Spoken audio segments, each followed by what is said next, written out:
I was born and raised in Los Angeles, California, in a small beach city called the South Bay in the early 2000s.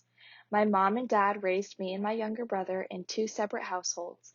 They were divorced by the time I was 3 years old, but they stayed close to each other. Growing up, I spent most of my time at the beach with my dad, who grew up in the area. My mother was born and raised as a Mormon by my grandparents in Colorado and Utah. My grandmother was very religious and strived for perfection in the eyes of her church. After marrying my father, my mom stopped going to the Mormon church, and until I was 8, I was never religious and had no faith. My mom started taking my brother and I to church, and by the time I was 12, I was baptized as a member. Having this faith in LA is not common, but I attended church every Sunday with my mom. I went to girls' camp with other girls, which is when all the girls aged 12 to 17 in the church take a camping trip for a week during summer. I really began to connect with some of them and really enjoyed the time I had during girls' camp. But when I was about 15, I realized my sexuality. I liked both boys and girls. I figured out I was bisexual. Figuring this out at this age was hard for me to understand, and homosexuality being a sin in the Mormon church, I kept it to myself and tried to suppress it. Even though my parents always taught me I needed to express myself, I felt differently about my sexuality because of my faith. This was in 2015 when same-sex marriage became legal in the U.S. I remember the Sunday after the law was passed, our leaders gathered all the youth in a room for a meeting. We all sat down and the elders, who were all men, began to explain to us that the world was committing a sin in allowing this kind of marriage, that they were going against the law of God. One leader stepped up next. He proceeded to preach to us that being a homosexual was, quote, a disability, and we should feel bad for these people because they just can't control their urges. I got out of my seat and walked out of the room and went to the bathroom and cried. I knew there was nothing wrong with me, but I felt like I couldn't be myself in a place that was supposed to be full of love and acceptance. I felt I was an outcast almost immediately after he made that statement.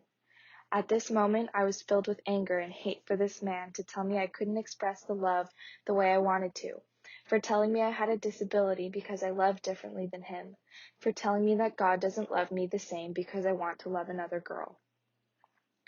I was confused and angry because homosexuality is not a new idea, not a new concept whatsoever. In South Africa during the late 20th century, a law professor named Ronald Lau came across a story of an African man named Spoo, who married another man, specifically a Methodist priest.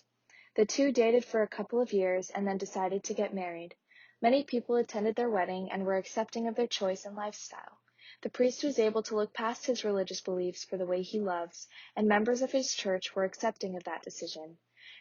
Ronald Lau, the law professor, also found many accounts of same-sex marriage in the late 19th century in South Africa. It was an account of mostly men marrying other men, but he described the marriages were not uncommon. These relations happened in a gang, where they had set order for the marriages, as it was much more than just sexual intercourse. More feminine men could take care of their husbands and clean for them. Another example is of miners who took in younger and less experienced miners to be their wifeys and taught them about many things. They loved each other and helped each other through many hardships in the mines. So I asked myself, why was it so important for a religious leader in my church to put down same-sex marriage when it has been happening for centuries around the world? Why was it so important for him to put down my sexuality or homosexuality in general because of the way he believes? The differences between cultures affects the way people think, especially when a religion follows a specific code and set of rules, specifically in the Bible, which forbids same-sex relations. I feel as though I am able to better understand myself looking back on history, because I can recognize that not only am I not alone in my sexuality, but I never have been alone. After the meeting in the church, I realized I was not fit for this religion and left the church because I could not believe in a faith where I wasn't accepted for who I am. It took me some time to explain to my mother how I felt, and I slowly faded away from the congregation. Although I have not come out to my mom yet, she is still a member of the Mormon church, and I am worried how she will feel if I explained how I love. Nevertheless, I came to accept my own self-worth and was able to express my sexuality however I wanted to. Thanks to the story of Spoo, I know I am not alone.